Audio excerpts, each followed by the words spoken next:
Organissima, New York.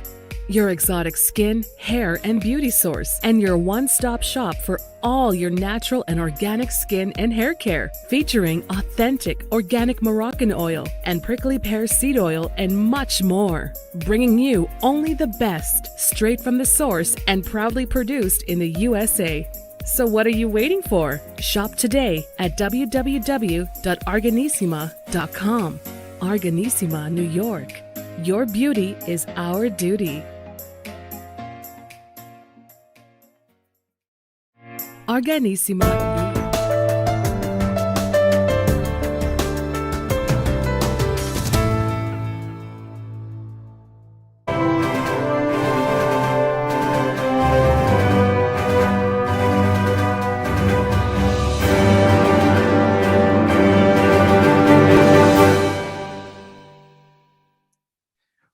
Well, welcome back to the iHealth channel, iHealth Radio, and the FitNVAP channel. Hurricane H here, new show, new guest, new day. Today's journey is going to take us with a guest from Canada, who will take us to a little bit of a holistic approach, a little different angle, something we've covered once before, but in a more depth and also with different angles in there. Again, as always, I start with a almost a mysterious way of announcing my guests, little suspense. But the idea is that today we're going to talk about the art of calm, the art of depression, decompressing, de-stressing, that kind of thing. And with using different measures. We can use medicine, we can use different ways of achieving these things. But our guest today is going to take us to a whole different journey. So with me tonight, I have Mira, Katyal from outside of Toronto. How are you? Welcome to the show. Thank you for having me. All right, well, my pleasure, our pleasure, and thank you for accepting the invitation. So tell us first of all, as tradition has it, tell us a little bit about your journey and what got you into this world. I have a family with 4 Western doctors, mother, father, sister, and brother-in-law. So we are very scientific minded, and for every solution there was a pill, Okay. But medicine, yes. My mama is very spiritual, but it didn't influence me, at least while growing up. And then I had my twins, and they were weak in immunity. They would fall sick every month. And I asked the family doctor, what can I do to improve their immunity? So she wrote some pills for me, and for some unknown reason, I didn't buy them. And at that time, internet and everything was a bit coming up in around 2000, it was. And I Googled things about immunity, and I came across a sleeping prophet. He's called Edgar Casey. He's actually from somewhere near where you are. He died around World War II. And he would go under a trance. If you asked him any question, he would answer it. He was a Christian, devout American. Not he probably did high school or less than high schooling. I don't remember now. But he would answer questions, and he was talking about immunity in a soup, juice of celery, carrot, and lettuce. Now that sounded very ridiculous to me at that time when I read about it, because I would go for antibiotics, vaccine, something like that, something very hi-fi and profound. So I thought it was very silly that someone would say that carrots can improve your immunity. Anyway, I'm very experimental. So I gave it to my kids, and pretty regularly. And I noticed when school opens around September, everybody gets a viral. I mean, if you recollect, if you have kids. So every September, there is a kind of a viral season where everybody gets flu, colds, things like that. And I started noticing they actually did get less compared to the other children and also what they used to. And it took me actually several years of observation to realize that Edgar was correct. And then he also speaks on other stuff, holistic stuff, spirituality, everything under the sun, actually. And then I started really going deep into what he's saying. And some of the stuff he says is very similar to what all the thought school of thinking in India, from where I belong. And then I realized that there is such a lot of power in this knowledge. And slowly, I just like one thing led to the other. And, I've been like doing this from ever since my kids were born. And now finally, I have started up my own Mira Om, and I offer the things that I have found really works on a physical, mental, emotional, and also spiritual level. They're all connected. Mind, body, mind, spirit. That's it. I mean, and most people that do research, they realize those three things have to be combined and in parallel. Otherwise, something's off. It's a Yes, balance. correct. So something happened with the children. It triggered a research. Yes, Got correct. you in a journey that is different from where you've grown and Yes. your natural environment of medicine. And what was the reaction, when you went all the way to like, well, I'm not taking the pills, I'm not doing this, we're gonna go some other way? Was there any, because I know where our families are always involved Yeah. in decision. So people kind of looked at another quirk of Mira's, but they wouldn't say there was not anyone discouraging in my family, my husband or my family. But like if I'm talking about it, they would just listen quietly or say, like my father's a doctor and he says, oh, if you're not feeling well, take this. Like I had my share of problems like allergies. Sometimes I slept too much, sometimes I sleep too little, and low energy, this, that. So he said, you know what, if you take this pill, you'll get better for sleep. I said, it won't fix me. I'll have to take it for life. I want to find out why I am like this. I want to stop it at the source.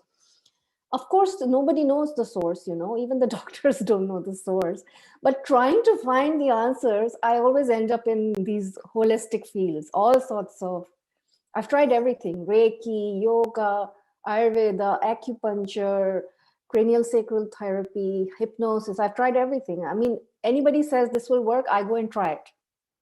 Well, listen, I mean, so there is the modern medicine or Western medicine, which works, but it does work. Yeah. It does relate to taking medicines and, Yes, chemically, produced, sometimes, I mean, a lot of drugs are not always synthesized chemically. They have also natural ingredients, things, but it could be either or. But you're right. A lot of those typically will take you to where you have to take a medicine for a longer time, even sometimes for life.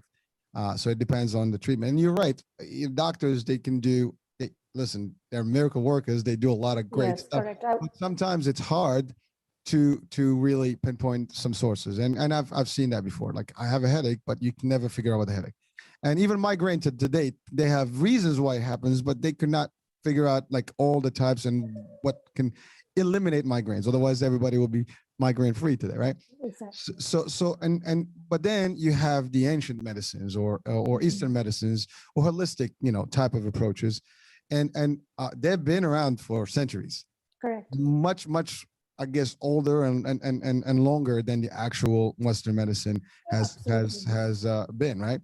And they all have very deep roots, and they all work to a degree.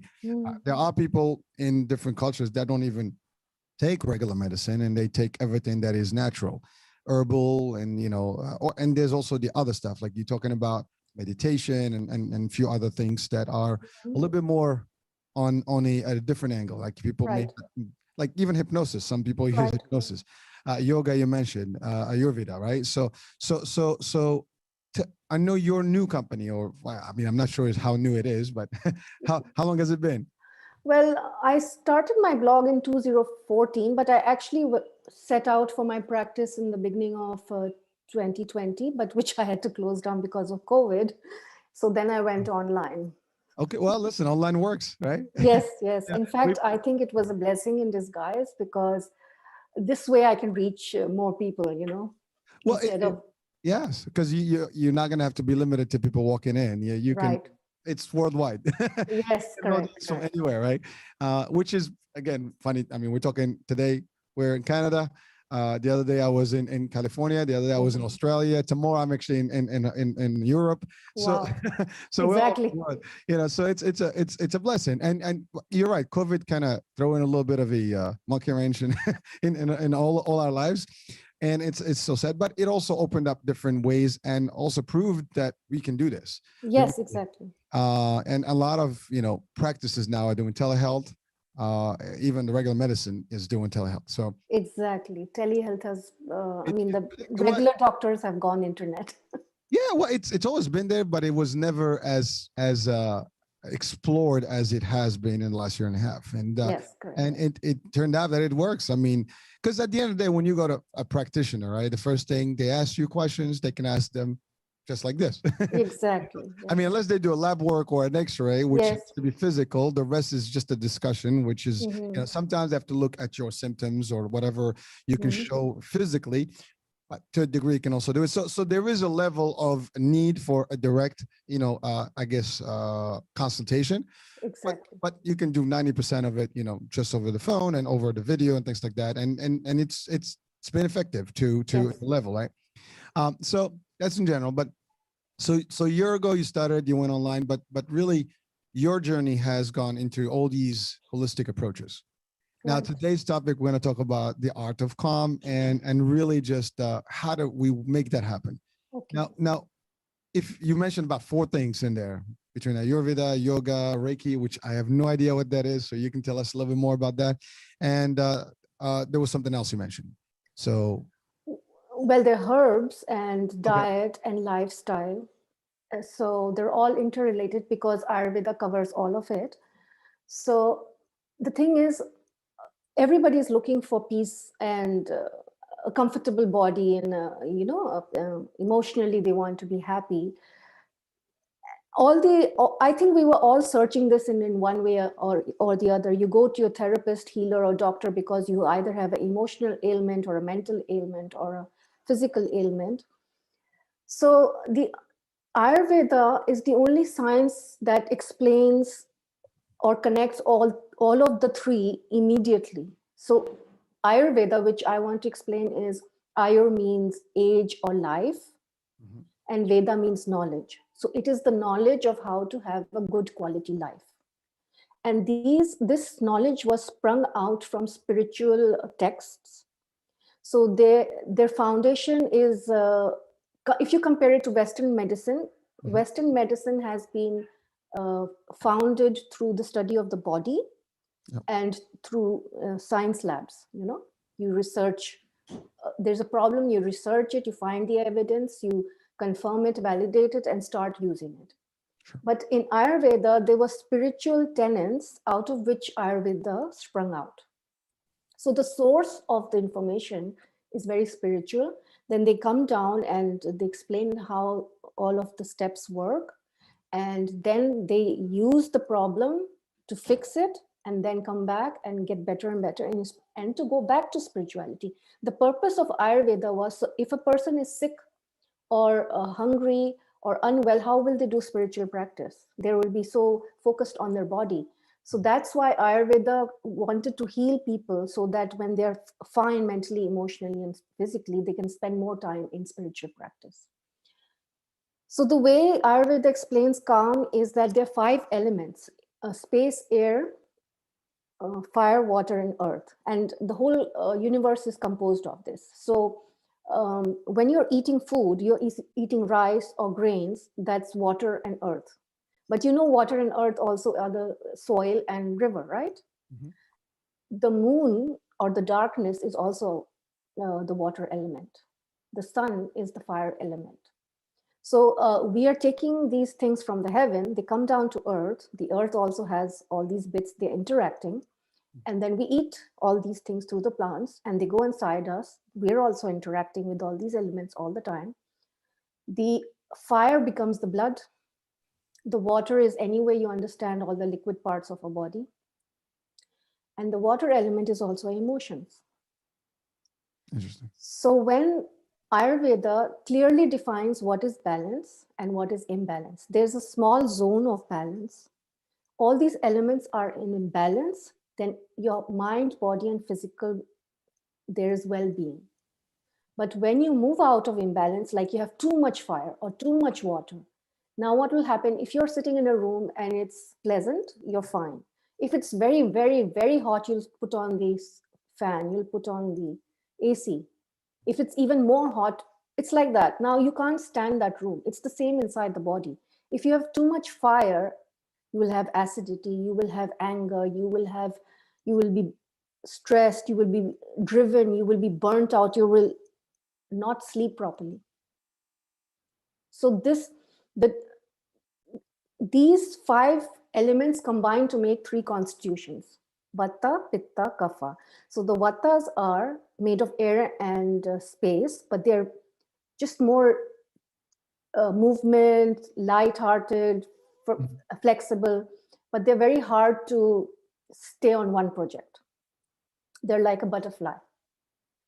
The Pittas are more like, lions. They are leaders, hunters, top. They always want to try to get to the top. They have more water and fire actually inside them.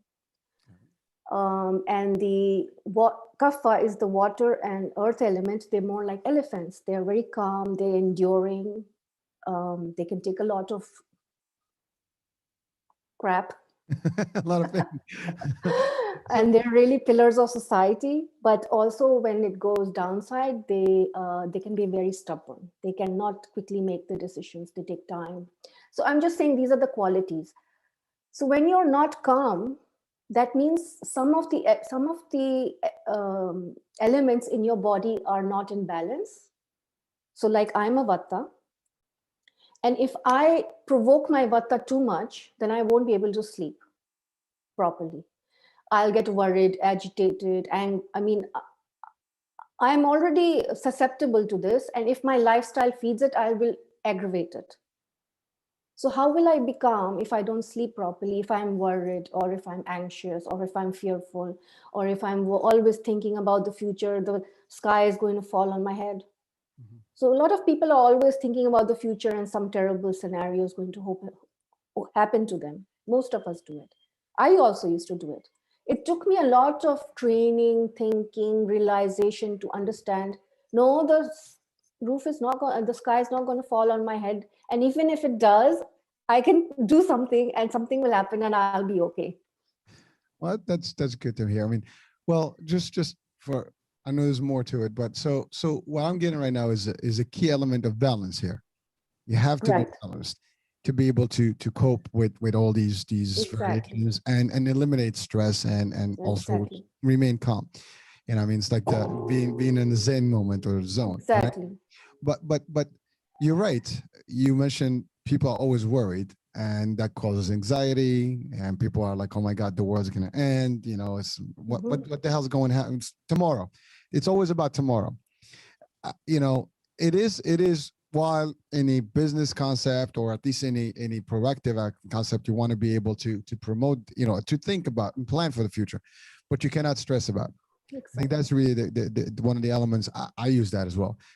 I'm always ahead and planning 4 or 5 years, whatever, short term, long-term, that's okay. But I don't dwell about it. If, first of all, you can plan all you want, and sometimes plans change. So know that there's always that possibility. On the flip side, today is the past also is gone. Things happen. What are you going to do about it? You learn from them, you move on. Okay, next. But today is happening, and you're right. You got to keep calm, collected, relax, and hopefully you can balance yourself. Because first of all, if you panic and you have anxiety, not cool. And you can't really think properly. And to your point, then you'll make some bad decisions. So how do you kind of convert someone to that status? So just as I was you were giving your own example, what you're doing is you're emotionally processing it in a balanced manner. You are doing what you need to do, but you're also ready for changes, unwanted changes, or unplanned for changes. So the key word here is how you process your emotions. Interesting. Some people cannot process their emotions because they're always high strung. They're just not able to let go, relax. And it might be because they started like this in their childhood, or they developed some patterns on the job or something. It is always a lack of self-awareness. It is a combination of negative lifestyles that you're following. There are triggers in the environment which started off, but you had already laid the bed, if you may say so, that you would not be able to cope if your lifestyle is not okay. and if you don't have the ability to process your emotions in the proper way. So one of the key things is first to know who you are, Ayurvedic speaking. Number two, you should know what is your strength and weaknesses. And then number three, you use the counter tools to balance yourself.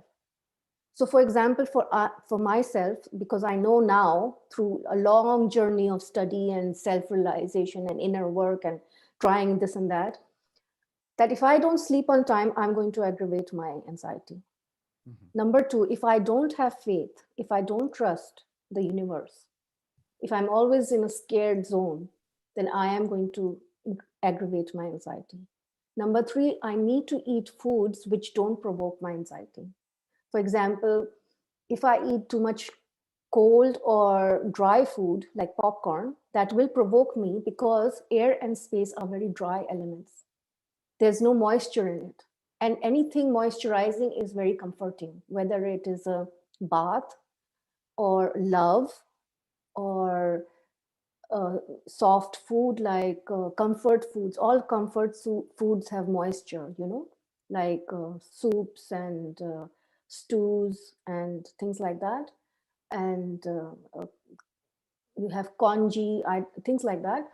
They are very comforting, and they are usually given to people who are very ill, like patients and babies. What they eat, that is comfort food. And it's easy to digest, easy to process, and it has a good degree of moisture in it. Interesting. So sorry, just having this food will also calm my anxiety. Well, it's funny because you would think about emotions and calm stuff, but you never think about the type of food you would take that will affect it one way or the other. Because I've never put that analogy together. Like, I never connected those. Nobody can do that. Only Ayurveda came up with this concept in the whole world, except maybe traditional Chinese medicine also kind of knows the correlation between food and your body and how you feel. But they're both sister neighbors and sister, the same kind of school of thought circulates in that region. So it's only from the East you would realize that. But Ayurveda has a very beautiful way of explaining everything. So it's very easy to understand the connections. Again, you're making it very simple. Thank you. I'm doing my job then. You're making it very simple, and I'm getting the concept of first of all, it's a balanced approach, but you're like, again, I wouldn't think that if I ate a certain food, I would not eat certain food just because of, like you said, acidity and stuff, but I would not put it into my emotions. How is that going to impact my emotions? I would never think that that's actually have a direct impact. But now you're literally highlighting that, yes, it could have an impact on the emotions, and therefore your reaction will be like fiery and crazy, and you're not going to, then you stress out, you add that to the level, and then forget, you have a bad night, and the next morning you're not happy, and everybody else suffers that's around you. And you first, right? So that's interesting. So you mentioned earlier, when we were talking about the children, about the three things of the food. So it's really that's I guess the same thing. So the concept was there, but you were just not into it. I didn't know at that time. No, at that time I didn't know. But hey, listen, I guess you made the whole I guess transformation process, and you got into it, and now you're actually sharing it with the world. So that's great. Now you mentioned Reiki, or yes, is that how it's said? Yes, yes. So there are sisters arts or practice? Reiki actually was discovered by Mikao Usui from Japan. Okay. He was also like in Buddhist and Zen and all maybe even Christian, and he also believed in all these kind of things, and he had a life which went up and down, and he was also searching for God. And anyway, he went on a 21-day meditation in a mountain in Japan, and he was meditating under the waterfall, and it came to him, this information, and he realized it has healing power, and he found a way to teach it. So what happens is Reiki is actually very popular now. There are millions and millions of followers. So you take a Reiki class, you are attuned, and once you're attuned, you can give. It's energy healing. You can do distance healing or you're touching the body also. So the thing with Reiki is it's supposed to be some kind of intelligence of the universe, and it heals the person. It could be physical, mental, spiritual, or it could be just comfort. It's very popular in hospices and palliative care when people are at the end of their life stay, because it's very comforting. So I actually studied that before Ayurveda, and I thought, okay, this is the answer. And but it just, something was missing, and then I stumbled on Ayurveda, and suddenly all the pieces fell into place. So I use Reiki in combination with Ayurvedic consultation and therapy, lifestyle therapy it's called. And together, where Ayurveda cannot reach, Reiki can reach, because it's an energy with its own intelligence. So you don't even have to talk or explain. Reiki kind of heals you. So I use it as an acceleration to help people.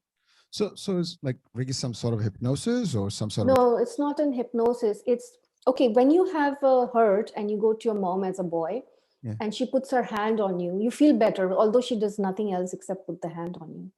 You have that sensation, right, of feeling better. Yeah. It's just like that, except a little bit more powerful. And you will actually, if you keep taking Reiki, you'll notice changes. Like you might become more calm, you may become more spiritual, your back pain might go, like my dizziness went after I got 1 or 2 sessions on Reiki. I used to feel a bit of dizziness, that disappeared. Wow. And I didn't even go to that lady for dizziness. I was asking her to just relax my neck because it was a bit tight and stiff. And she actually also does cranial sacral therapy. And I was myself learning Reiki, so I didn't want a Reiki session that day. I said to her, can you just do something on my neck to relieve it? And I don't understand why, but that day she insisted, no, I'll do Reiki. I said, okay, I mean, whatever. And She did.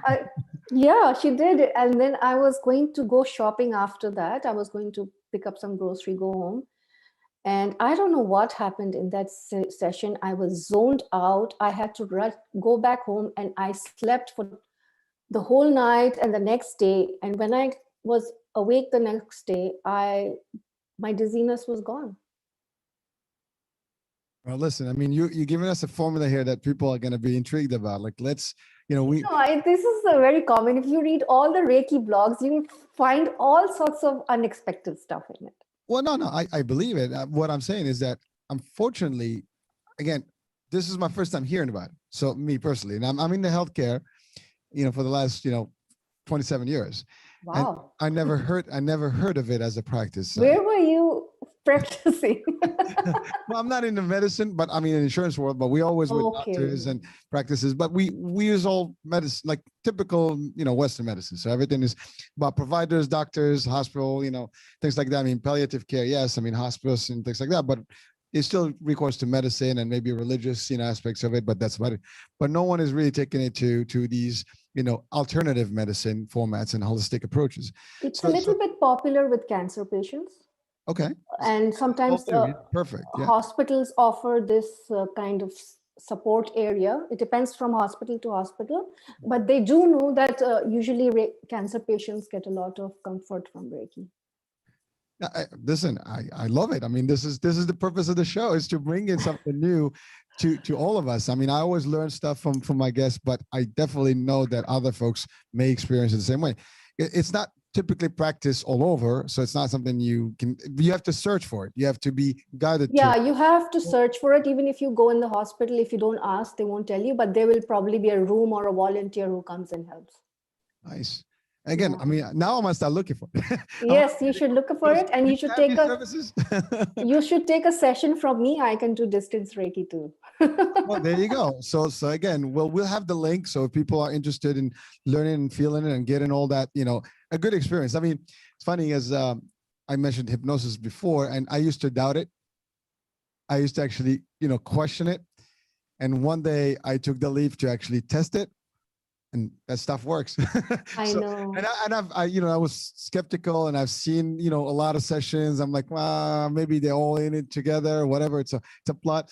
But then eventually when I did it, and I felt the actual effect of it, I know, I mean, it's real. There is an aspect there. There is an actual practice. So I get it. I mean, these are, and you're right. Body, mind, spirit, they all come together. It doesn't matter what angle you use, and they all kind of converge to the same idea. I mean, it's the right food, the right balance, the right everything. And I think people just don't know about it as much because, again, there's so much push on the Western medicine and the regular medicine that there's lesser of the holistic. And now there's a lot of that. I mean, whether it's food, whether it's practices, and there's a lot more discussion. And of course, with the internet now, it's a lot more popular and there's more podcasts and things like that. So everybody's more out there. And so it's easier to get to the information and to the resources and sources of healing, right? We didn't have a lot of that, or at least was never exposed to them. So I'm telling you, I mean, this is all good. I mean, this is like, and I know a lot of people, I don't like too much medicine personally. Yes, like I am not a big fan of drugs, and I mean legal drugs. Or either way. People like, oh, so what about illegal ones? No, it's all good. but like if I can take a little pain, I'll take it without any intervention of painkillers or whatever. But sometimes you have no choice. You have to, right? But there's always that, like trying to find the right food, the right practices, and things like that. So it's always curious to actually learn something. But I was always familiar with yoga, for example, as a treatment and as a system. But now I'm like literally discovering all these other forms that are available, and they're more practice steps that we think. Now, even acupuncture, for example, is a big deal. And one of my shows back in last year was about acupuncture and how it helps, the body and everything, pressure points and all that. But so there's so many, and you're right. It's all Eastern medicine. When you think about it, these are all Eastern concepts. Yes, all these sources, especially these connective forces where they connect with the mind, body, and spirit, most of the sources are from the East. Well, I mean, listen, the first cultures, they were out there, they did it, and they're still out there, and they're still doing it. So it's just a matter of, again, promoting as much. But so that was great. At least I want to say one thing. Sure. You'd mentioned illegal drugs. I want to say that people take illegal drugs because also they're covering up a deep spiritual pain. Okay, you have the body pain, you have the emotional pain, you have the mental pain. Mental pain is like ADHD, cannot sleep, things like that, overburdened, stressed. But when you cannot process your deepest of hidden pains, when you feel disconnected from your true self, that's when you're going to get addicted because you want to fill that gap. And if you ever heard of Dr. Gabor Mate, who's actually Canadian expert on addiction, and he says all the addicts are not taking drugs because of addiction, but that because of they're trying to escape the trauma of their childhood. It's a cover up of the pain. It's a way out.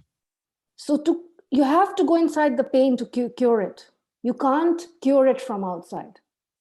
You have to look the pain in the eye, whether it's physical, mental, emotional, or spiritual. You have to put your hand right deep into the heart of it, take out the goo, and then you will cure yourself. This is the only way. Hey, I'm not even going to debate that. That's good stuff. We have to listen. And I hope that someone can listen, or one of the listeners or the viewers can actually absorb some of that and maybe, give it a shot and see what it looks like. I mean, everybody has different approaches or different appeals of things, and they might see a good liking to this practice, and they might test it and they love it, and then they share it with the world. And that's really how it is. I mean, you started it, and and then now you become the messenger of it, right? So it's all good. So earlier I mentioned the word lifestyle.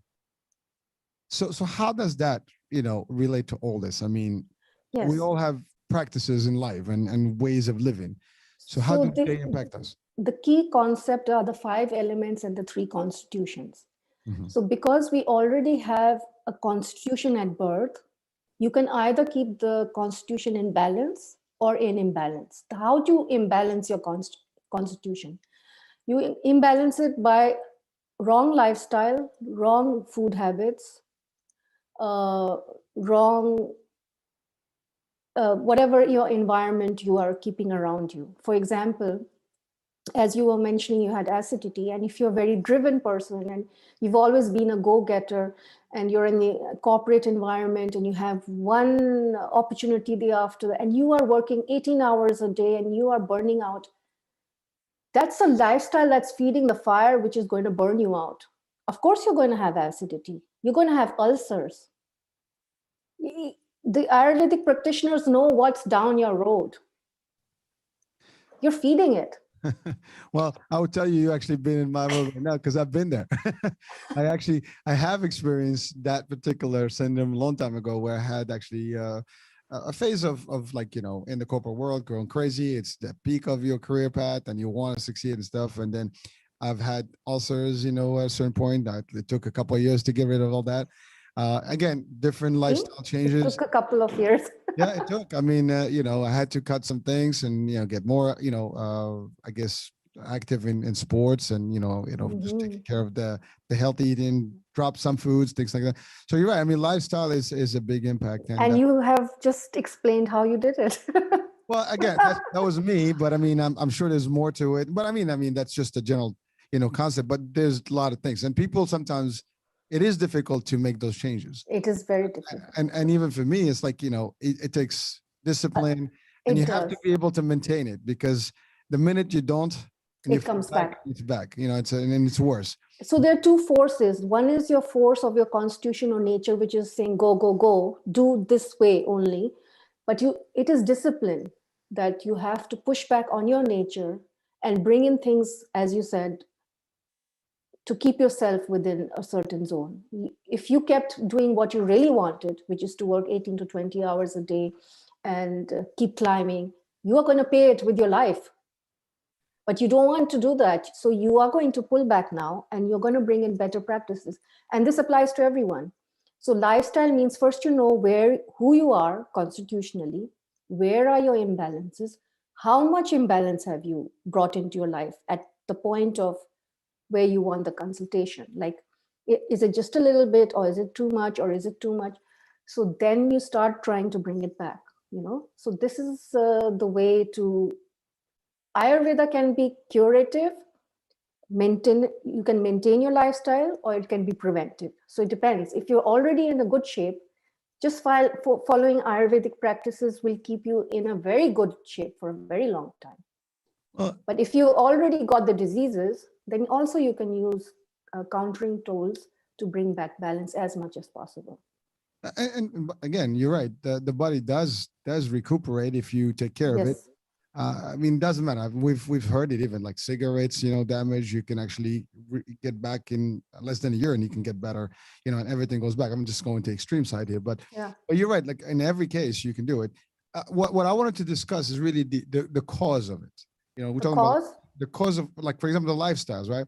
In my case, it's not just me, because I know that when you're younger, everybody has these ambitions, aspirations, and you want to succeed. There's these pressures, whether it's because you want to make more money, whether you want to grow, whether you want to achieve your goals. And for the younger folks, you know, we don't tend to listen at that age. No.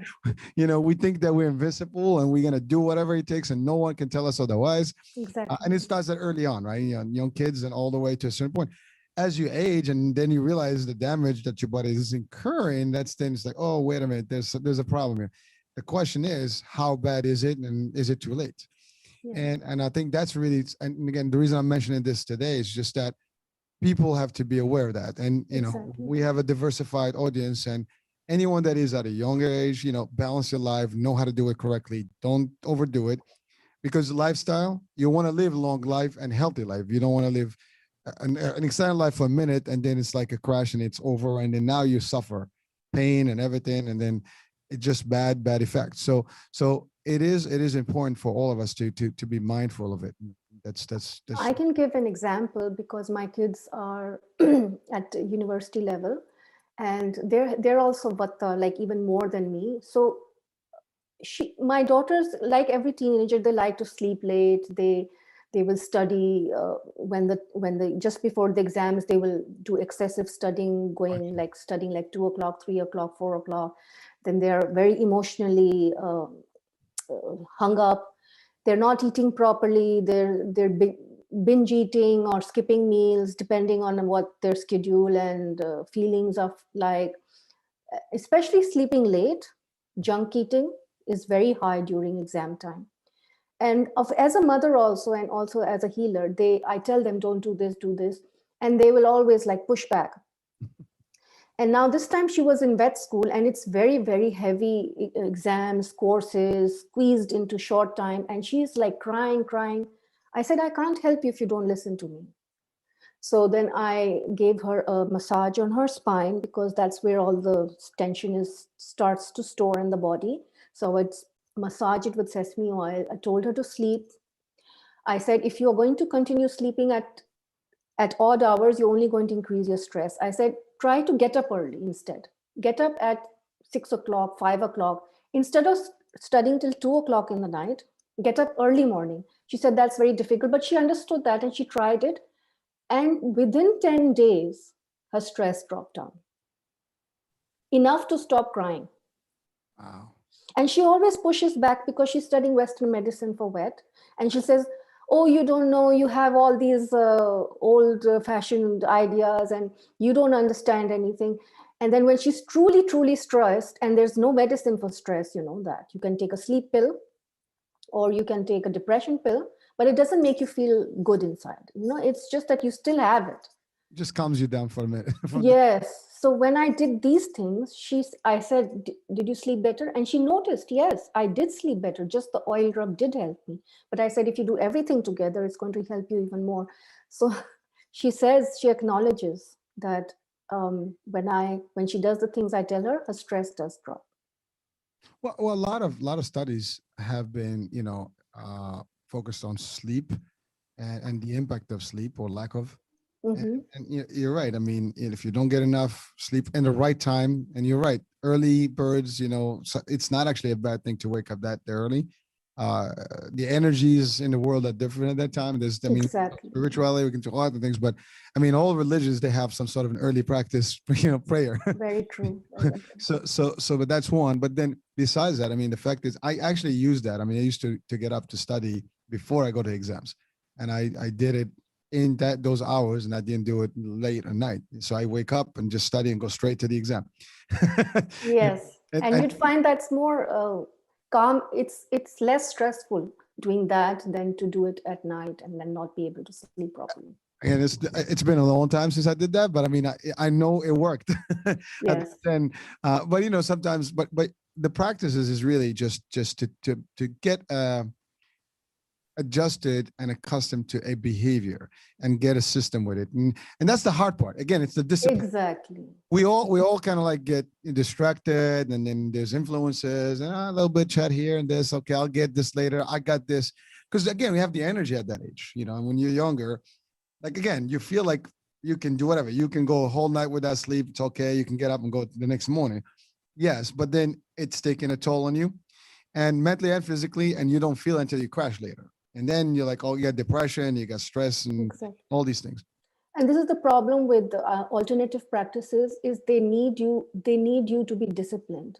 That's why Western medicine is so popular, because all you have to do is take a pill. You just need to have one in the morning, one in the evening. But all the alternative practices will force you to do some sort of discipline, lifestyle practice in some way.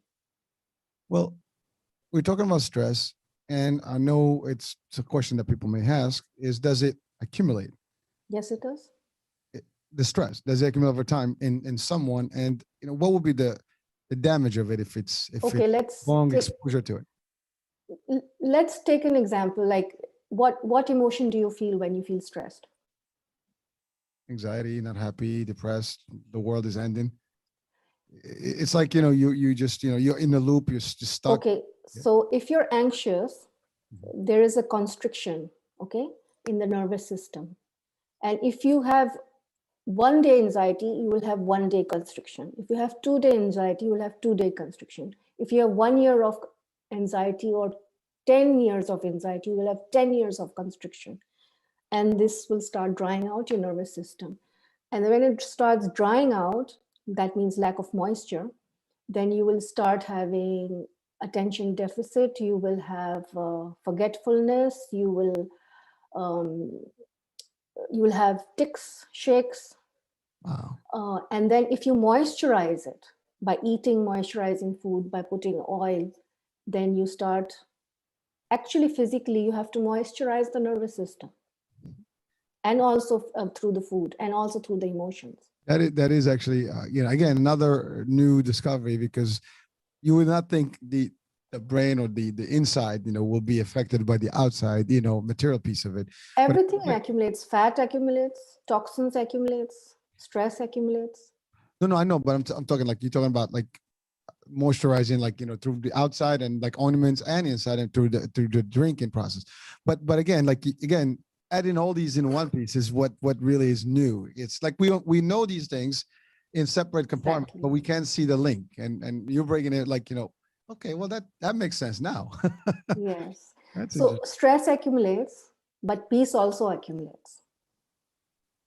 I love that. I mean, peace is good. So we So want if to you build up practice a lifestyle of peace, Mhm. when you're free and not doing it, not starting it when you're in the peak of stress, you start it when you're relaxed, it will accumulate and strengthen your wall around you, so that you have a bigger wall to withstand when the stress does come. There will be some stresses. You might fall down, have a fracture. You might lose your job because COVID is there. You might be fired. You might have a broken marriage. But have you built up your peace zone? And you're right. These are all facts. I mean, last year has been rough, and a lot of people have experienced exactly what you said. And everybody has so many guests, in the last few months, and we've talked about how COVID had impacted the mental state, physical state. And you're right. People have lost their jobs. People have, they just lost marriages because they could not stand each other, during a lockdown. I mean, there's so many things that can have They've happened. had COVID. And they lost people. I mean, you're right. It's been rough, and all these things can lead. And there was politics, there was elections, for example, Exactly. in the U.S. Even today, there's so many things about the vaccine, no vaccine. So it's Exactly. all impacting. Then there are wars. I mean, so there's so many things going on at the same time, and people tend to really take those. I mean, it's all serious, but then we don't know how to cope with them the right way, and then the stress levels peak, and it's hard to come back unless you get guidance. So the best time to start practicing lifestyle is when the baby's in the womb, or even before you're going to conceive. So that if you are not stressed and you've been nourishing your body for 1 year with good nutrition, that material from the body which is now nourished, and your feelings which are now nourished, will feed the baby. So obviously, if you're having a baby when you're stressed, when you're angry, when you're overworked, when you're having junk food, you're supplying those same materials to the baby. See, I know the body can do everything, but it is dependent on what we supply. If you supply crap, you will give crap. If you want to give pure oxygen, if you want to give good water, if you want to give clean food, this is what goes into your own cells and into the baby cells. When they're born, you create an environment of love and support. And teach them, like I'm trying to teach my kids. I only learned it now in 2000, but had I known this knowledge when I was a new mother, I would have trained them very differently. And they would not be asking me questions today, because they would have learned it that way. They would have grown up in that lifestyle, because when you teach them as a toddler, they don't question you. They think it's the way everything is. That's life, the way these practices are. It's because I didn't teach them that now I have to explain to them, and they can resist me.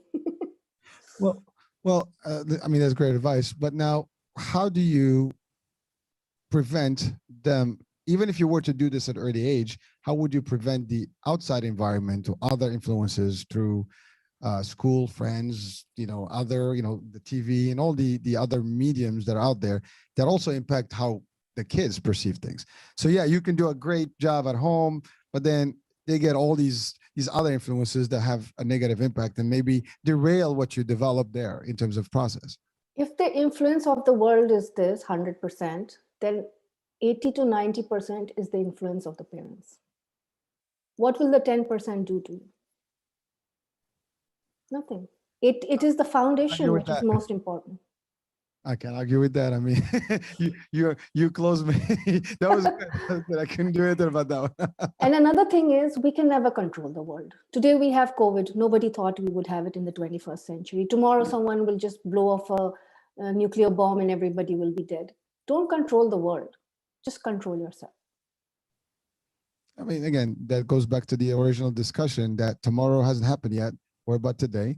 Don't stress out. I mean, that's the thing. People are stressing out about something that didn't happen yet, or may not happen. So I would say the people are focusing their energy of stress on controlling things outside their reach. You can't fix the government. You can't fix your leaders. You can't fix your neighbors. You can't fix your office. Work on yourself. And when you are okay, you will automatically start making better choices. When you realized that the office was killing you, you left your job, I guess. So when you start working on your health, you start making better decisions and choices. You will not work in a toxic environment after a certain realization. yeah, I mean, I know we have limited time today. I mean, this is getting very interesting, and I'm keeping in mind of the time that we have. Yes, But yes, but, yes. but so just before we end the show, what would be like a couple of good straight 3 items or 2 items that we can leave the audience with today as an advice, and also your contact information, things like that. It will be on the website, and I Okay. mean on the description, but certainly how to get in touch with you.